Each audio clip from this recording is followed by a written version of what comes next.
Hello, അപ്പോൾ ഇതാ രാത്രി ആയപ്പോഴത്തേനും ഞങ്ങൾ ചെറിയൊരു ഗ്രോസറി ഷോപ്പിങ്ങിന് ഇറങ്ങിയതാണ് കേട്ടോ. അടുത്തുള്ള നെസ്റ്റോയിലോട്ടാണ് വന്നത്. പിന്നെ ആദ്യമേ പെർഫ്യൂം സെക്ഷനിലോട്ട് പോയി. അങ്ങനെ അവിടെ നോക്കി പിന്നെ ഒരു പെർഫ്യൂം എടുത്തിട്ടുണ്ടായിരുന്നു കേട്ടോ. അങ്ങനെ അതൊക്കെ എടുത്ത് വന്നപ്പോൾ ദാ മെഹന്തി ഇങ്ങനെ അടുക്കി വെച്ചേക്കുന്നുണ്ട്. അപ്പോൾ ഒരെണ്ണം എടുക്കാമെന്ന് വിചാരിച്ചു.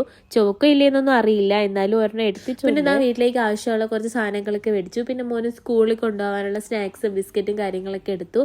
പിന്നെ ദാ ഒരു ലിറ്റിൽ ഹെർട്സിൻ്റെ ബിസ്ക്കറ്റ് എടുത്തു കേട്ടോ. പണ്ട് ഞങ്ങൾ എപ്പോഴും വാങ്ങുമായിരുന്നു, ഇപ്പോൾ തോനെയായി വാങ്ങിയിട്ട് അതുകൊണ്ട് എടുത്തിട്ടുണ്ടായിരുന്നു. പിന്നെ വീട്ടിലേക്ക് ആവശ്യമുള്ള കുറച്ച് വെജിറ്റബിൾസും കാര്യങ്ങളൊക്കെ എടുത്ത് ഞങ്ങൾ ബില്ല് ചെയ്യാനായിട്ട് പോയി കേട്ടോ. അങ്ങനെ ഇതാ ബില്ലൊക്കെ പേ ചെയ്ത് സാധനങ്ങളൊക്കെ വാങ്ങി. അത്യാവശ്യം നല്ല തിരക്കുണ്ടായിരുന്നു, തേഴ്സ്ഡേ നൈറ്റും കൂടെ ആയതുകൊണ്ട് തിരക്കുണ്ടായിരുന്നു. അങ്ങനെ എന്താ സാധനങ്ങളൊക്കെ വാങ്ങിച്ചു. അപ്പോൾ എൻ്റെ അടുത്ത് പറഞ്ഞു, നീ ബില്ലും കൂടെ കാണിക്കുമെന്ന് പറഞ്ഞതാണ് കേട്ടോ. അങ്ങനെ അതൊക്കെ കഴിഞ്ഞ് പിന്നെ ഞങ്ങൾ രാത്രി ഫുഡ് കഴിക്കാനായിട്ട് KFCയിലോട്ട് പോയി. പിന്നെ ഇതാ ഫുഡൊക്കെ കഴിച്ച് തിരിച്ച് ഞങ്ങൾ റൂമിലോട്ട് പോകാനാണ് കേട്ടോ. അപ്പോൾ നെക്സ്റ്റ് വീഡിയോ ആയിട്ട് വരാം. ബൈ.